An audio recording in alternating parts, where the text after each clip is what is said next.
Vítame vás pri krátkom februárovom spravodajstve. Pripravili sme pre vás záznamy zo slávnostnej svätej omše pri príležitosti sviatku našich patrónov svätých Cyrila a Metoda a z liturgického slávenia Popolcovej stredy v kaplnke. Prajeme vám príjemné sledovanie. Bratia a sestry, dnes začneme náš deň svätou omšou, pri ktorej chceme vzývať obľudovanie našich patrónov, patrónov našej školy, svätých Cyrila a Metoda. Chváliť nám treba slávnych mužov, našich otcov, ako nasledovali po sebe. Pre svoju rozvahu stali sa otcami ľudu a pre svoju zbehlosť v písmach viedli národ.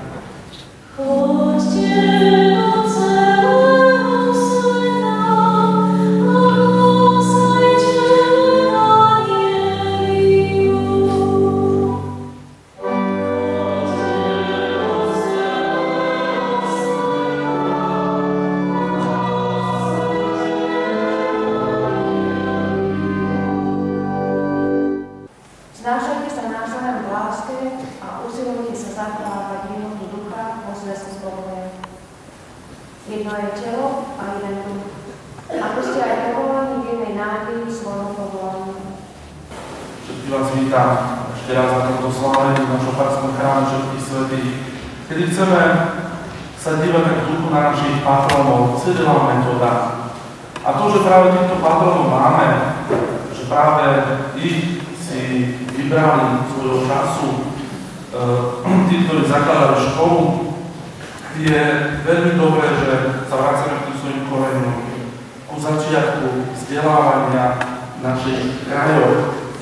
Lenže treba zvoraziť, že Cyril a Metod neprišli preto len, aby tu vyučovali písmo a aby tu mali nejakú teológiu, ale v prvom rade ich tu viedla a priviedla láska, s ktorou chceli zvestovať evanjelium, radostnú zvesť. Toto bolo prvorade, prečo prišli. Keby im boli napísali trikrát učiť písať, trikrát by si rozmysleli, že tisíce prejdú kilometrov až tu do našich kráľov z Grécka. Ale keď počuli potinámu hlásiť evanjelium, neváhali a neišli. Pane, svätý Cyril sa so slzami v očiach modlil za našu jednotu vo viere. Zachovaj nás vo vernosti v Tvojej svätej cirkvi.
Postného obdobia Popolcovou stredou budeme poznačení popolom na znak pokánia. Pri tejto svätej omši chceme sa modliť aj za našu kolegyňu za pani učiteľku Kolesárov, aby jej Boh udelil zdravie, svoje požehnanie a posilu. Milosrdný Bože, dopraj nám týmto svätým pôstom nastúpiť cestu duchovnej obnovy, aby nás pokánie posilňovalo v boji proti nepriateľom spásy. Ale keď Ty dávaš almužnu, nech nevie Tvoja ľavá ruka, čo robí pravá, aby Tvoja almužna zostala skrytá. Ale keď sa Ty ideš modliť, vojdi do svojej izby, zatvor za sebou dvere a modli sa k svojmu Otcovi, ktorý je v skrytosti. A Tvoj Otec ťa odmení, lebo On vidí aj v skrytosti. Začína nám 40-dňové pôstne obdobie, ktorým sa máme pripraviť na slávenie Veľkej noci. Máme sa dobre pripraviť na obnovu svojich krstných sľubov, ktoré si obnovíme práve na vigíliu Veľkej noci. Milosrdný Bože, Ty nechceš smrť hriešníka, ale jeho návrat na cestu spásy. Milosťou vypočuj naše prosby a vo svojej otcovskej láske požehnaj tento popol, ktorým si dáme poznačiť hlavy, lebo uznávame, že sme prach a na prach sa obrátime. Daj prosím, aby sme v tomto pôstnom období úprimnou kajúcnosťou dosiahli odpustenie hriechov, začali nový život a stále viac sa podobali Tvojmu skriesenému Synovi, ktorý s Tebou žije a kráľuje po všetkých vekov. Amen.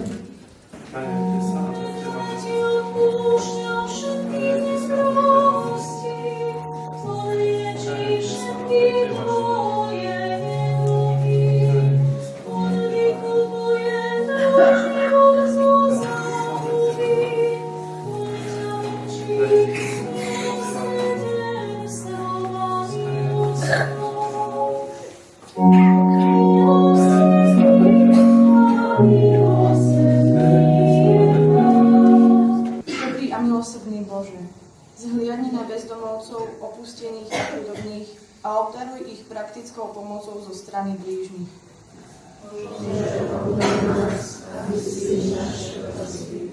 Dobrý a milosrdný Bože, zošli svojho ducha všetkým, ktorí pristupujú k sviatosti zmierenia, aby sa preniknutí ľútosťou nad hriechmi vyliečili zo svojej slabosti.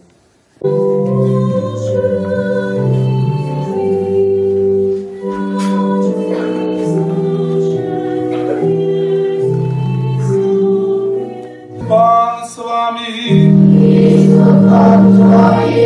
milosrdný Bože, zľutuj sa nad svojím ľudom a nenechaj ho bez útechy na pozemskej púti, veď ho povolávaš k večnej radosti v nebi, skrze Krista nášho Pána.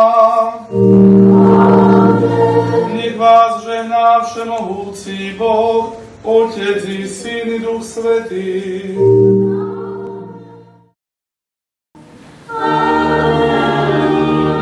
Ďakujeme vám za pozornosť a tešíme sa na vás pri nasledujúcom spravodajstve za mesiac marec.